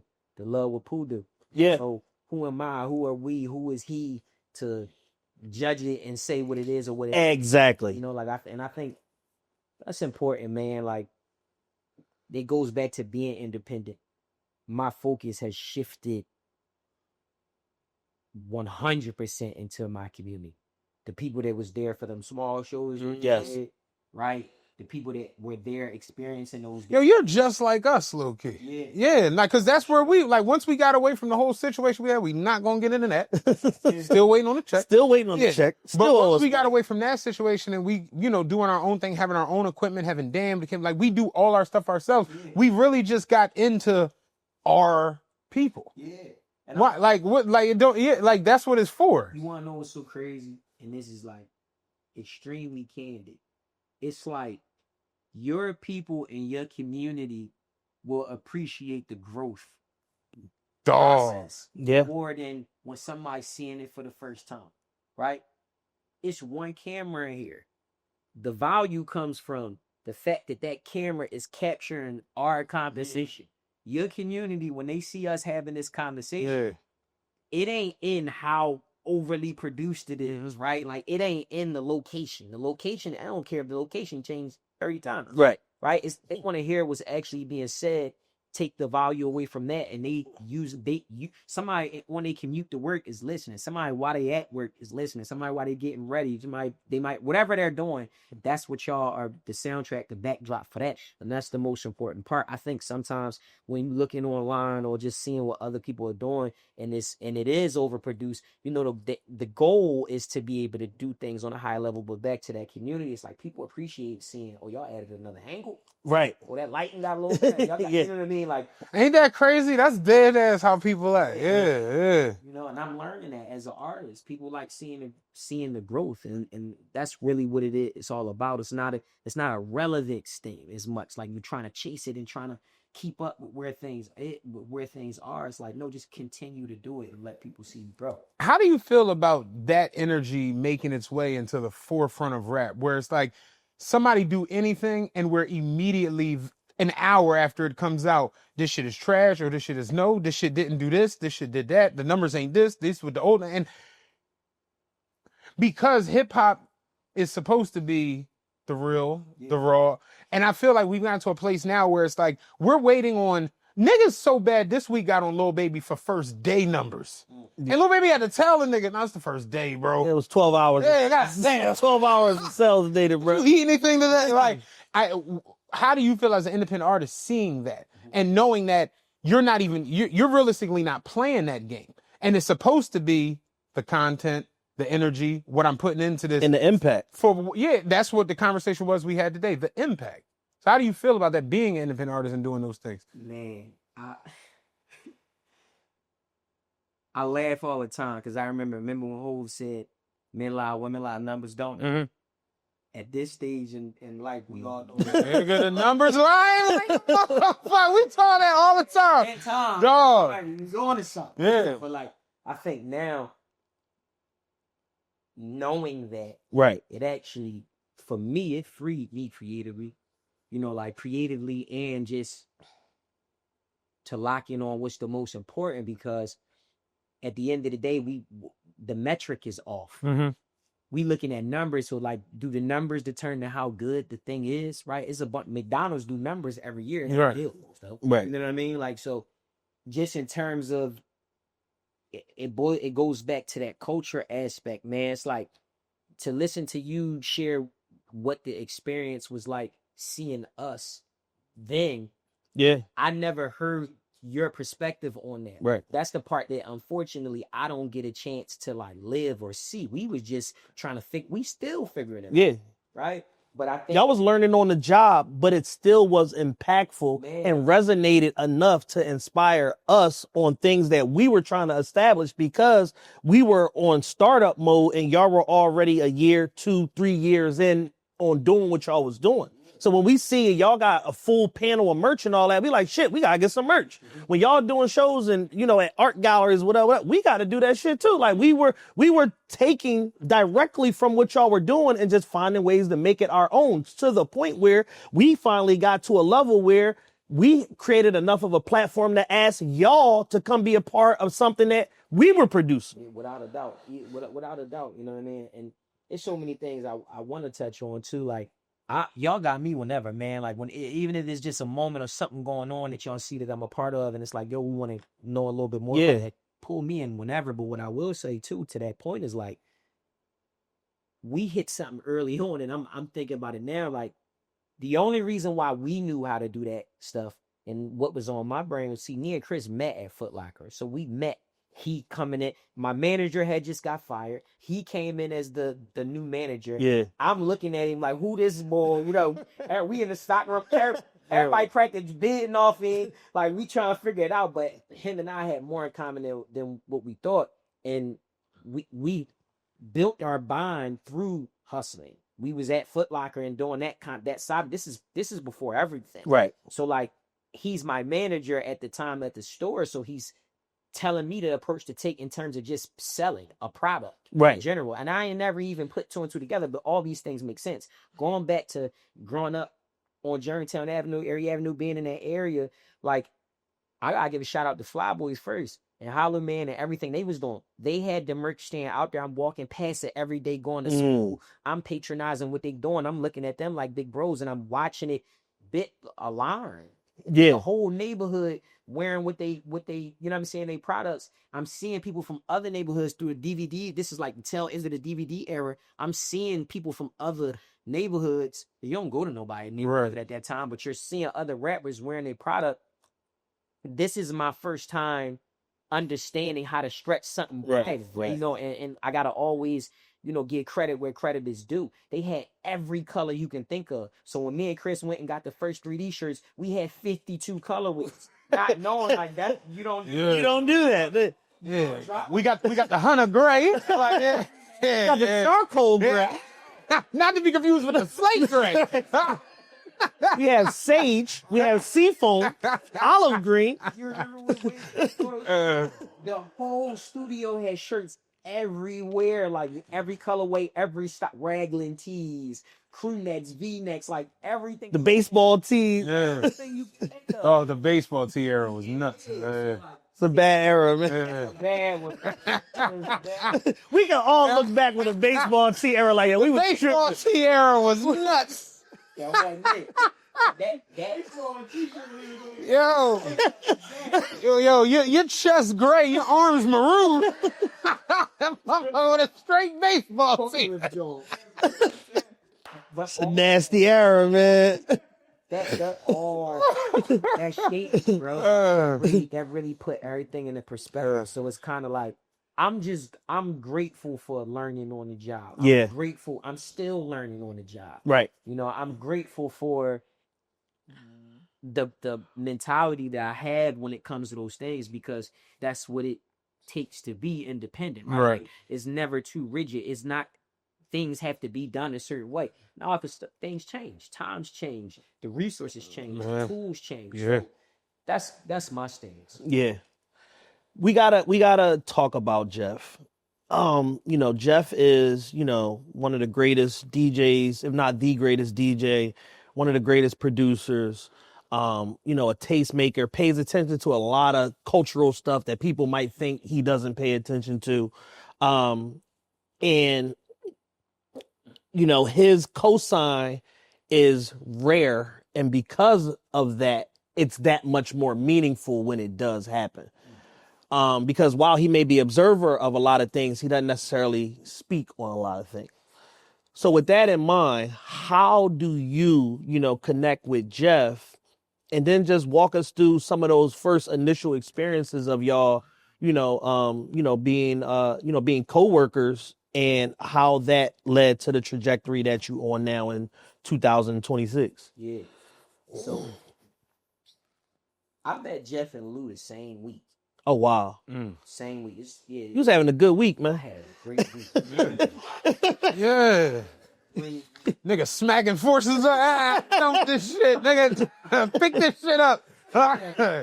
It was crazy. I met them the same week. Shout out to Charlie Mack again. You know him and Jeff. Yeah, from way back in the day. Right. Yeah. They grew up together. Yeah. You know, so around the time, once again, Danny kind of helping me move around. He the one that reached out to Charlie, and Charlie is making phone calls. You know, he called Jeff. Yo, I got this kid. I want to bring him down. See what you think. And the very first time I met him, he's Jazzy Jeff at the end of the day. Right. Being a kid from Philly, growing up watching the Fresh Prince of Bel-Air, hearing Summertime drop every summer. The summer don't start until they play that song. Absolutely. Right? And everything else that they've done, both musically, the show, and what it means to be from, like, they stamp what it means to be from Philly at the end of the day. They are a staple. And I don't think they get enough. They don't get nowhere near the amount of credit that they should. Even when we talk about, like, mentioning, like, 50 years of hip-hop, I was watching, like, their name not get mentioned by the people whose voices matter. Right. You know what I mean? Like, the people who are speaking. But at the end of the day, I think they did a great job to make their presence known, you know, and do those different things. But I will say, when I first met him being all those things I just said, he made me feel comfortable, and he made it known that he was human. Yo, when we met him at the Jordan joint, this is my first time ever meeting him. In the same joint, this is DJ Jazzy Jeff. You know what I'm saying? He's like, yeah, remember, I'm not Big Dan. Dan know everybody. You know what I'm saying? Everybody, you'll meet Barbara Streisand. She like, yeah, Dan crazy as motherfucker. Like, everybody know Dan. But I'm like, man, this DJ Jazzy Jeff coming up on the stage, and I'm kind of like, in a weird way, starstruck. Because it's like, yo, this is the greatest DJ on earth I've never read. And literally, he turned around to me and was like, shit. And I was just like, huh? He was like, yeah, y'all killing that shit. Y'all doing that thing. So when we walked in and we all took the picture, he was just like, yeah, come on, let's have them. I'm just like, yo, Jeff cool as shit. Like, no, and it ain't an act. Man. That's really who he is. You know, like, he made it known that he was human. So to your point, if that's your first time meeting him, same fact. Mm-hmm. You know, my first time meeting, and I'm meeting him in his crib the first time. So is in his crib, eating some Kool-Aid. Yeah, I want Kool-Aid. Like, you know, like these are all the things that you'd be like, oh, all right, cool. Yeah, Hey, right. I'm diabetic, but I'll take a glass. All right. So from there, it was kind of like that. That was that side of it. And then we went to the studio that day. And I think at the time I was just about to graduate, and I was trying to figure out what I was going to do, if I was going to go to college or if I was going to pursue music. Mine had a great week. Yeah. I kind of know. Don't discount the great week now. He is a part of that. You know what my decision being. Yeah. But we went to that video, and I remember I had did a documentary for my 12th grade project. They call it an exiting project. And I shot this whole like 45-minute documentary or whatever. What school did you go to, by the way? So at that time I was going to CEP. I had just got kicked out of Lincoln. Oh, okay. Yeah, see how you said, oh, Yeah, okay, yeah. Kicked out of where? I had just got kicked out of Lincoln. Okay. I was at Lincoln. You basically went from federal penitentiary to Supermax. Because Lincoln is bad enough. Yeah. Crazy. And this is before Lincoln is dangerous minds. This was the old. Yeah, the old Lincoln. That shit is dangerous minds. Yeah. For sure. So I got, you know, not to go too far off track, but my 11th grade year, did something at the end of 10th grade year, got kicked out early 11th grade year. They sent me to CP. So all of this stuff happening once I was about to graduate was what it started putting me back on the course I was supposed to. Right. You know, and this documentary I did for my senior project, I ended up kind of showing them, letting them know what I had going on. I think I might have played some music. Music was subpar, but like he understood, like, oh, the kid, he got a vision. Yeah. And I think that was when I first met him. But it wasn't until years later. Shout out to Darnell.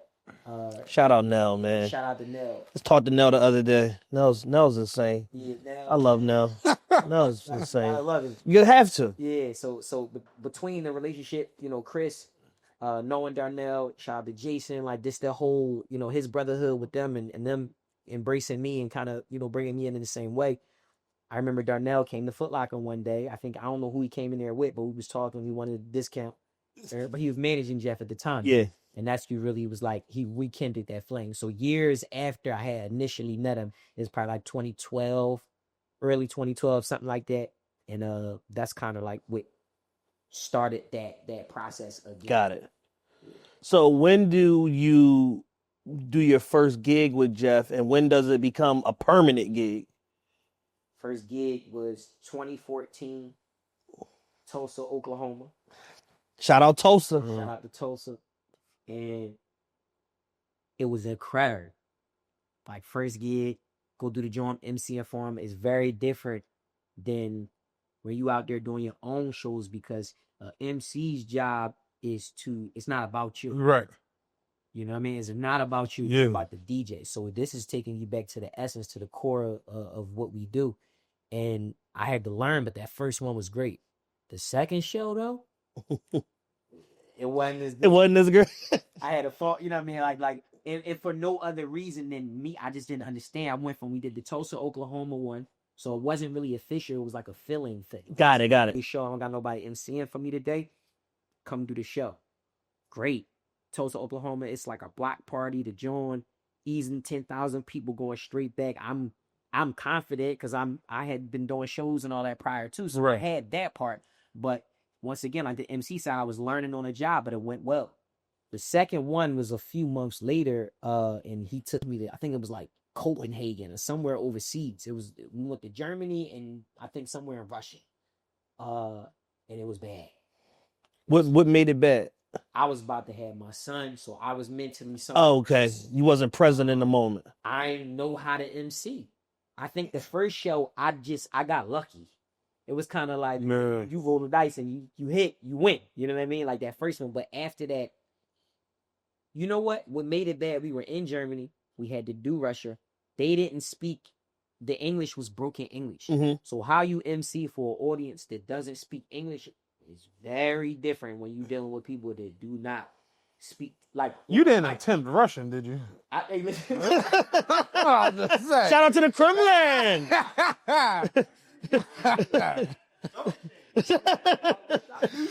All the oligarchs in the house. Yeah. I wish I could have. You know, I wish I would have. That would have been helpful. Yeah. You know, but it was different, and I think it humbled and let me know. All right, at that time, but you know, shout out to OG because he laughed it all. It was funny. Yeah. Now you won't get it. You know, and I think that around that time, even me embracing all of what it came with, he kind of saw something that was like, no, he gave me a shot. Yeah. I really like to keep doing. Yeah. How many shows, if you can estimate, because I know you don't know probably the exact number, how many shows you and Jeff did together now? I can't give you a number. By the grace of God, bro, like I'm on my second passport from doing it, gigs, man. And that's just moving around. But right. The shows in the States and all that, that's I couldn't even give you a number. Right. You know, but yeah. What's the one show you remember the most across the world? It's a couple of them. It's coming to mind, but yo, truth be told, I'm gonna give you one across the world, but I'm gonna give you one one of the craziest shows we did is the Boiler Up in Philly, in the city, because it was at the Fillmore, or the Foundry, intimate. Oh, yes, super intimate. The Foundry. Boiler Room, if you know about the Boiler Room, you understand like it's always intimate spaces, but this one they invited, you know, people to come in and actually be like the live audience, be the whole thing, and the energy in there is incredible. But in terms of overseas, for me, one of the greatest shows that we've done is Tokyo, Japan. Is always crazy to me. Yeah, you know, I can't remember the name of the place, the like spot that we did, but I just remember the energy in the room. Yeah. And it goes to that point, and you know, the language barrier. Right. We have. It was probably the first, and this was like once I figured it out. Yeah.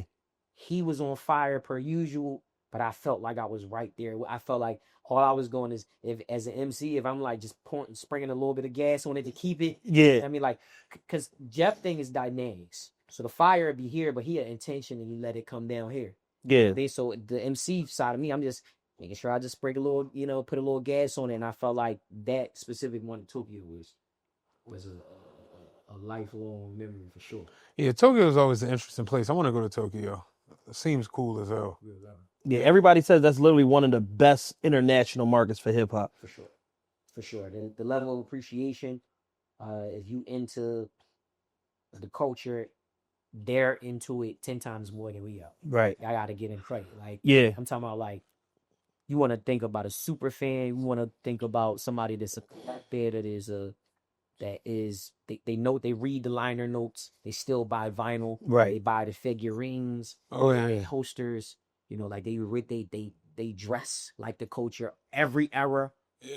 You know, you in Tokyo, everybody's an individual. Like you might see a few people that kind of, but for the most part, when you walking in the street, everybody got their own thing going on. It ain't no this the end thing. It's like everybody's on their own individual self-expression. So yeah, it's incredible.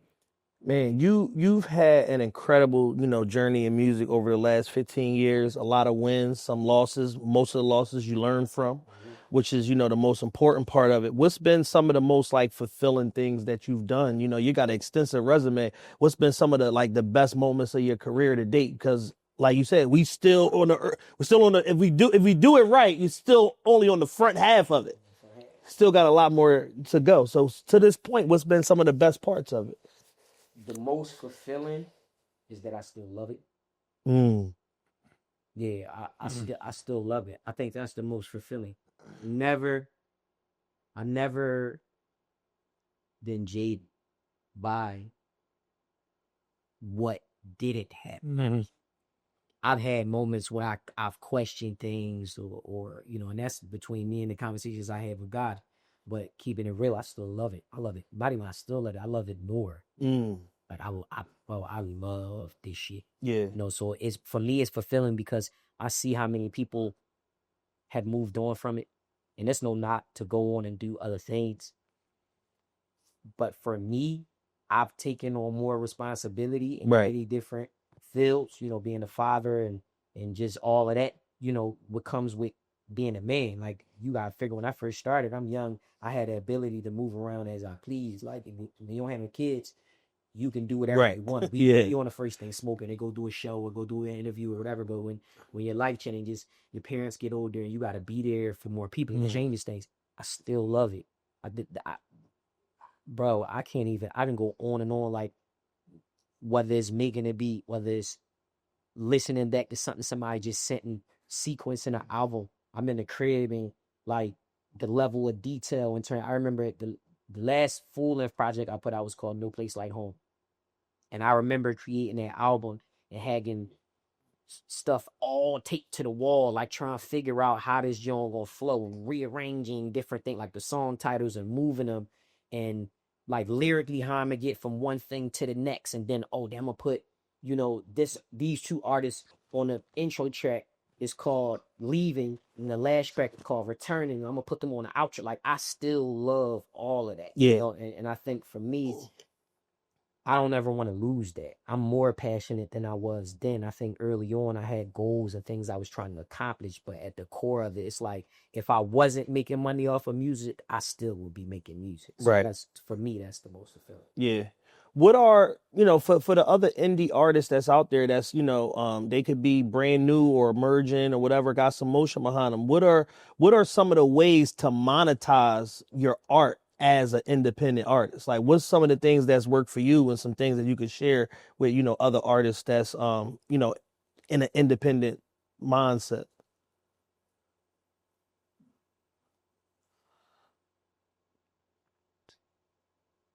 The biggest thing is realizing how much freedom you have being independent. It still takes a unit of people to get your visions and for sure things out. But ultimately, like on the surface level, understanding that your music is what has the ability, and if you do it right, to open the doors for you, many different doors. Your music will get you in the room. But once you get into each room, if you read it correctly, you'll realize it requires different things. So what we talked about earlier, another reason why merch existed is because I said somebody will remember you from a t-shirt they bought from you before they remember your name. That's a fact. So with like 3D and the 3D logo and what we was on, I was like, people will remember that before they remember those. Yeah. You know what I mean? And we got lucky because that very first show we did with Lou, we had a table in the front of it, black t-shirt, white 3D logo on the front of it, Dream Drive Determination on the back of it. That's what we stand for. You know what I mean? If you know, you know. And till this day, it's still Dream Drive and Determination. Right. That's why I've continued to keep going.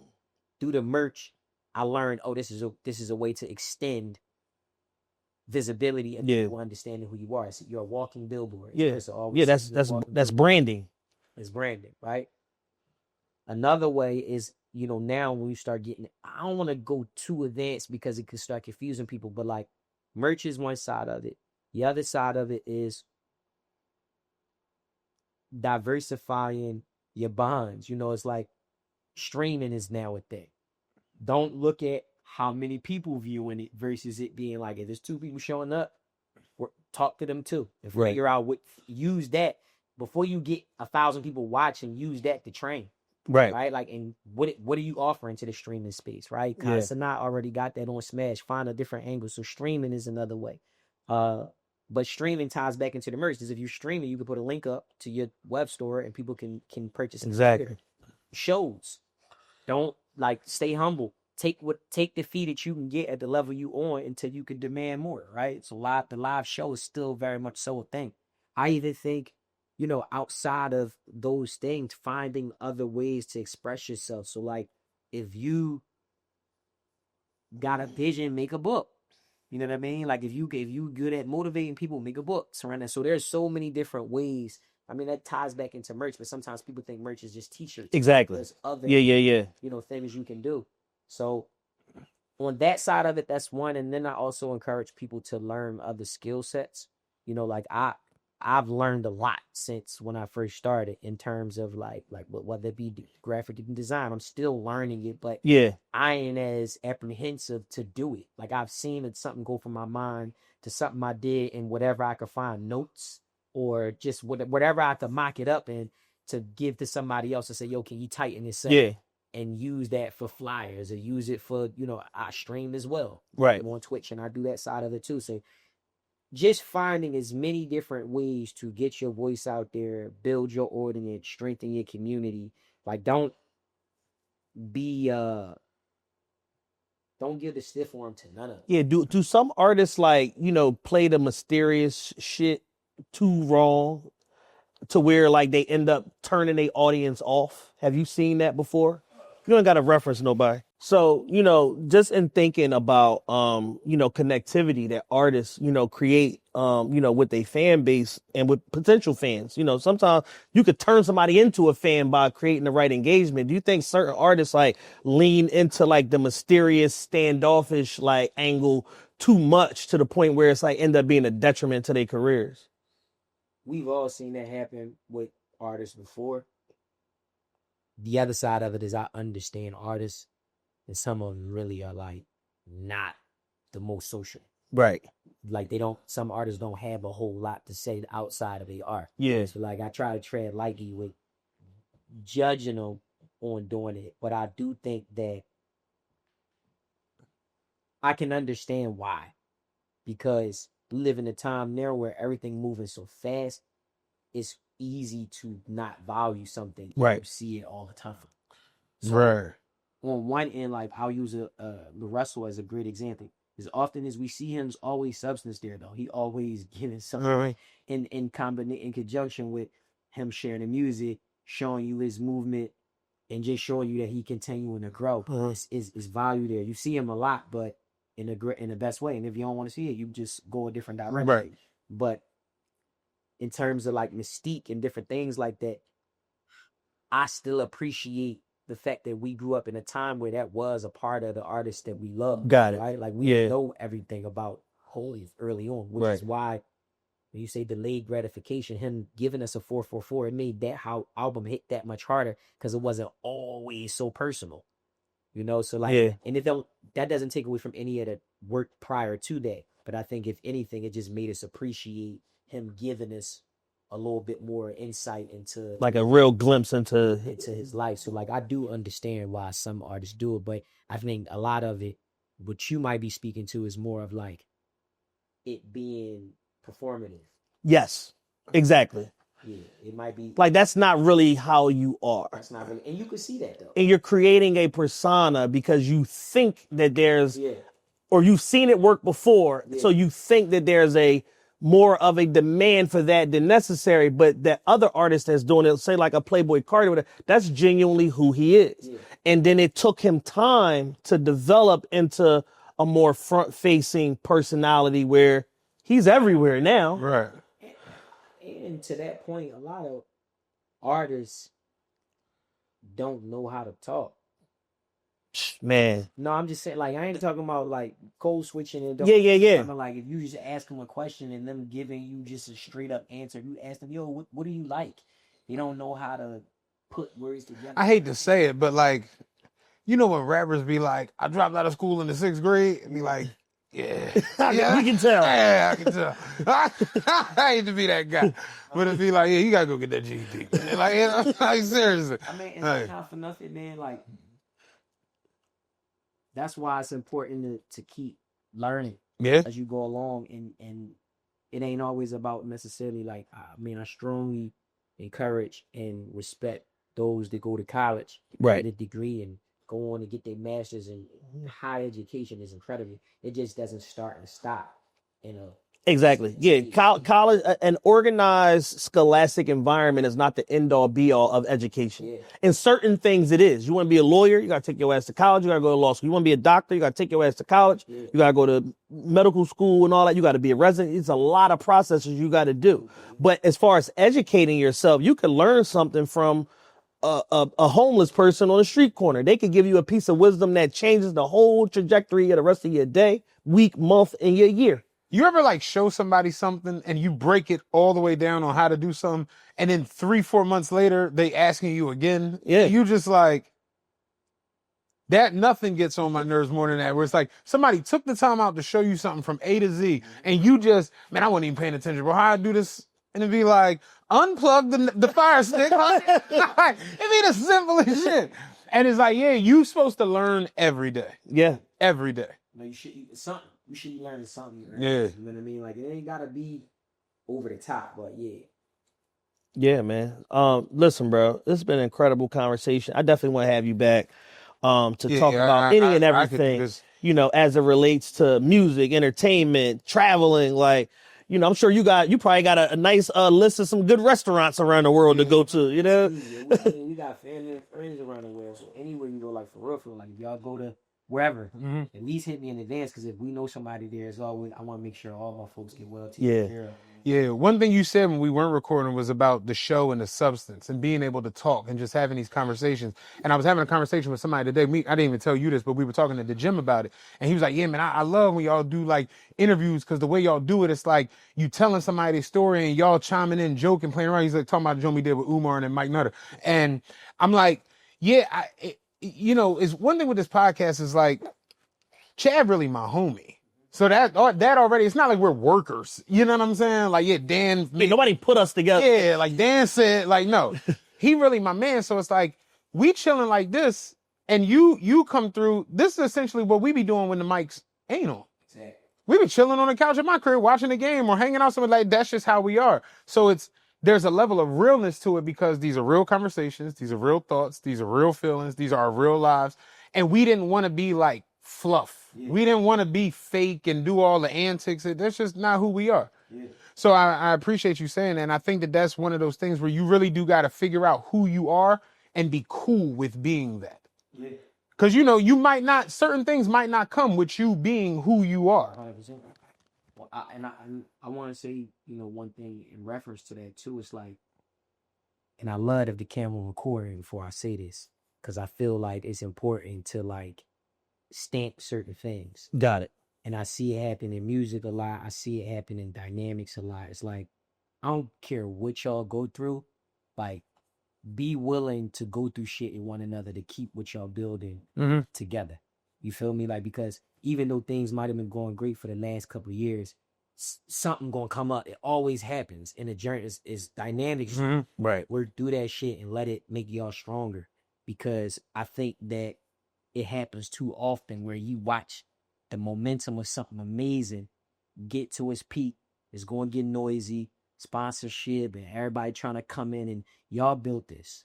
So whatever y'all got to do to continue to like land those bricks and all of that, that's very important. And don't let nobody break that, because a podcast with y'all, you doing your own and you doing your own, is a different world. And it's different if y'all like, no, the goal is we gonna build this up together, because I know you got visions to go do this and I got visions to go do that. Like, all things have a start and an end point. Y'all might not do this for the next 20 years or more, y'all might, you know, but like, just being clear on what y'all intentions are what y'all visions are and keeping this together. We got tuxedos on at the Copacabana and shit. 60 years old. It's Yeah. gonna hit different. Yeah. It's gonna hit different when y'all keep it together. And I kind of like, that's another thing that I learned watching somebody like Jeff and Will. Right. They are still friends to the Right. to this day. So it's less about like, yeah, they had their starting point together. You watch them ascend, and then you watch them go into their separate worlds. But at the end of the day, it always boiled down to like, look, man, look, Yeah. can you believe this shit? Yeah, it ain't never gonna not be DJ Jazzy Jeff and the Fresh Prince. Yeah, It's like, never gonna not be that. That's Yeah. why every time we see them in a photo, it means so much.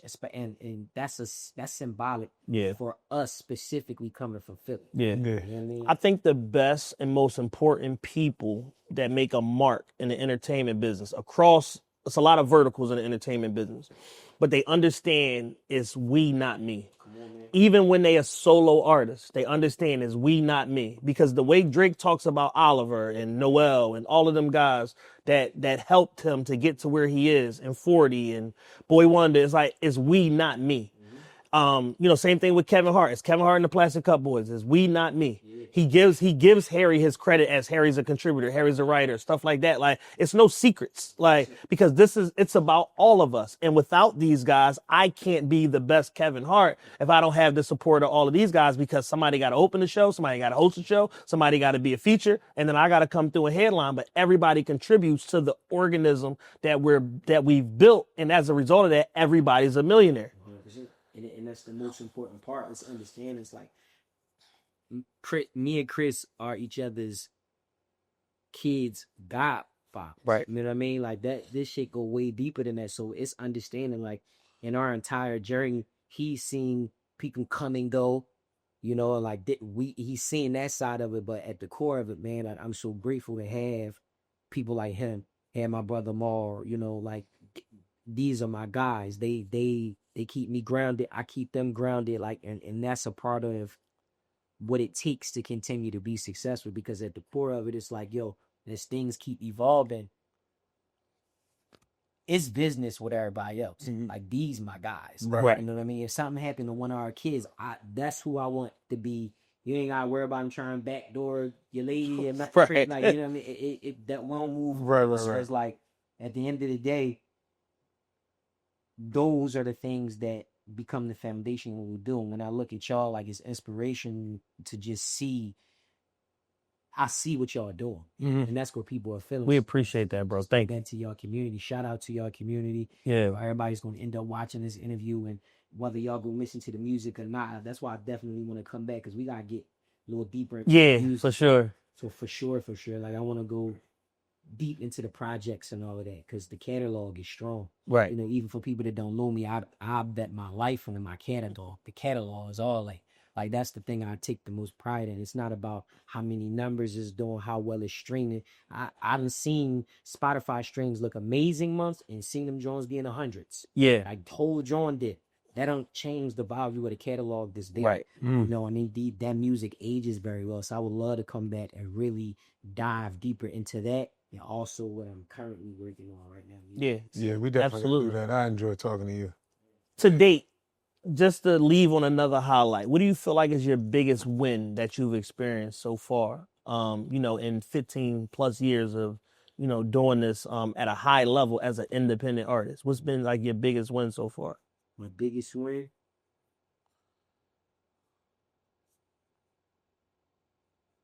Lupe coming to MPLH with a big That's a win. You know what? I'm gonna get it. Lupe coming to MPLH was one of several biggest wins, but that I'm glad you just said that, like, because that was a full circle moment, and I'll give you a quick story on why. When I met Lupe, that was at the Electric Factory at that time. Okay. Months prior to MPLH happening, that was maybe the second or third year where he did. I think it was the second year.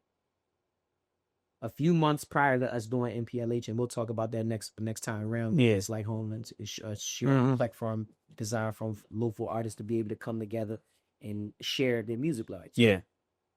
We were supposed to do a show at the Electric Factory. When I looked at the date, it was 10 years. Like, it was from the time I met him So when I was supposed to open for him again at the Electric Factory, it had been 10 years. Somehow along the lines, the Electric Factory or whoever was promoting the show was saying that his tickets wasn't sell away for that show.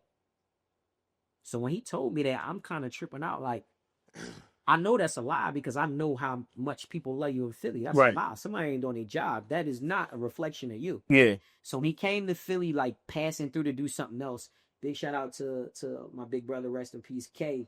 K had a barbershop called Classics in South Philly. Oh, yeah. Right. Yeah. So I take I take Lou down to the barbershop to get his shape up. And while we in there, we talking about the show. He mentions to me that they said the tickets wasn't doing well. I start telling them about No Place Like Home. I'm like, yo, well, the whole thing is, look, if I bring 50 people and my man and his other artists bring 100 people and somebody else bring 25, with so on and so forth, we got a sold out situation. He's like, yeah, I can bring 50. And it was a joke. We all laughing like, yeah. I got to be good for 45. Yeah, I bring 50. He like, yeah, I want to do it. So I'm laughing, not even hearing it. And he gave me the most serious look he's ever given me in my life. Yeah. He was like, no, I'm being serious. I want to do it.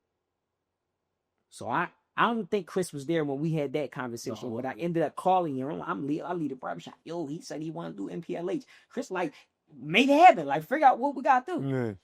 So we have a couple little conversations. I'm still not sure it was what. Long story short, I ended up giving him a call. He connected me with who I needed to talk to like just talk through it. I'm like, what do you need? You know, what's the accommodations, the flight, the whole whoop-de-whoop? Man, he didn't make us pay for a flight. He didn't make us pay for a hotel. He didn't make us pay for a meal. He flew to Philly. It was raining crazy, so the plane went to Harrisburg instead of landing in Philly. He was stuck in Harrisburg for a nice little second. I believe it was Harrisburg. I could be wrong, but he went somewhere else. Not Philly. Not Philly. He got to be on stage in like 2 hours or something crazy like that. So now we done did all this promo. Everybody hype about the show. This show is coming a few months after the other one got canceled. So the show packed. I'm seeing faces at No Place Like Home I ain't never seen. So I know they here for him. Right. I know what his audience look like. Man, ends up still making it to Philly like down to the wire. I'm talking about he might have got to the dinghy. Maul went to go get him, I think. My man Maul went to go get him. Went to go pick him up from the airport. A long travel day, we know what a day was like. Yeah. You just got a layover. But not to mention when you got a one-way direct and it don't go there, that's even more of a drag. Then he came and did that show, burned the hole in MPLH. The crowd loved him, and it really stamped what we was doing for local artists, right? Because to have somebody like him who had essentially went through the system, got the hit records, you know what I mean? Like, got all the accolades to come and do the show as a way to give back to the local community, but also to support his little bro. Right. That was a win. It was kind of like nobody has ever went that far to extend themselves. You know what I'm saying? Aside from Jeff. But like that's another level. You know? And gave us the peace sign on the way, like greeted everybody, took pictures, did the whole thing, gave us the peace sign on the end, and he never talked about it after that. And I said to him, I'll conclude saying, I was like, yo, I just feel like I could never find a way to pay you back. He said, pay it full. So you don't owe me nothing. Pay it full. So that's where we at now. That's a win, ladies and gentlemen. Yeah. That's a win, man. Bro, I appreciate your time today, man. Thank you so much, man. Thanks for having me. Nah, we gonna do this again, man. We gotta we damn near gotta boost this situation. You gotta be a recurring guest, man. We gotta have you come back. Part 8. We gotta talk about No Place Like Home. We gotta talk about the catalog. We gotta talk about some of your design process, all of that. I seen you with like a whole production set up in the crib. Are you producing now? Yeah. That's what I'm saying. It's like, it's a lot more, man. But this is just, something to get the audience familiar if they not already. And, kind of start to build the bridge, with us and, 3D, man. I love y'all guys, man. Thank y'all for being here. Shout out to Chris, man, behind the scenes. Yeah, straight up. I said, when I saw the email, I'm like, I see the email all the time.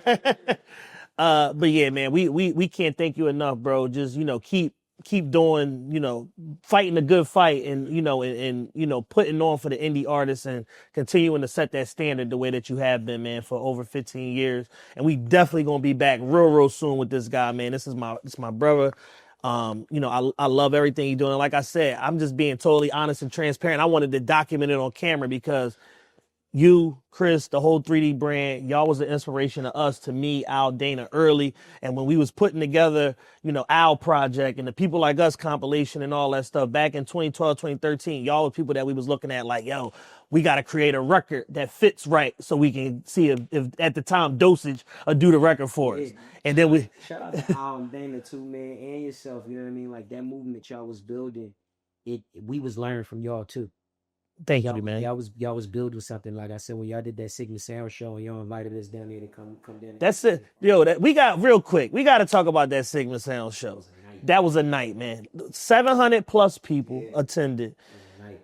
We had Dosage. We had my man Akin, originally from Off the Hook. Now Yes Mob. Neef Buck performed. The whole Ape Gang. Reddy, Preem, and Garci performed. Who else? My man News Huddle. My man Space High Pate. Damn. Shout out to Huddle. Shout out to who? Jordan. No, he wasn't. My man Bones when he was still rapping. Shout out my man Bones, one of the biggest promoters in the city when he was still rapping. Grit from Hustle Records, like just so many people, man. That was like a super duper dope night. We did our movie premiere, all of that, and that was pre me doing a lot of parties and stuff. That was kind of like, that was almost like a precursor to that, at that time when we did that. Yeah. It's training even to what y'all doing there. Yeah. You know what I mean? Like getting in front of the camera, this what it's all about, man. So nothing but gratitude for y'all having me today. Yeah. Nah, man, we appreciate your time, bro. Listen, all of y'all out there, make sure y'all follow this gentleman on all socials, tap in with the movement, the website, give them everywhere they can contact you at, bro. Everything is Dayne Jordan 3D. Everything. Instagram, Twitter, Threads, TikTok. That's pretty much what it is. It's Dayne Jordan 3D. It's a lot in the pipeline. Yeah. 2026 is going to be amazing. So, like I said, when we come back, I definitely want to give y'all the exclusive. Right. And what's going on, and it's about to go up. Listen, man. Yeah, I'll follow you on Instagram when I get back on. I had to delete my page. I'm in hot water right now. One too many likes. Yeah. Yeah. My thumb got it.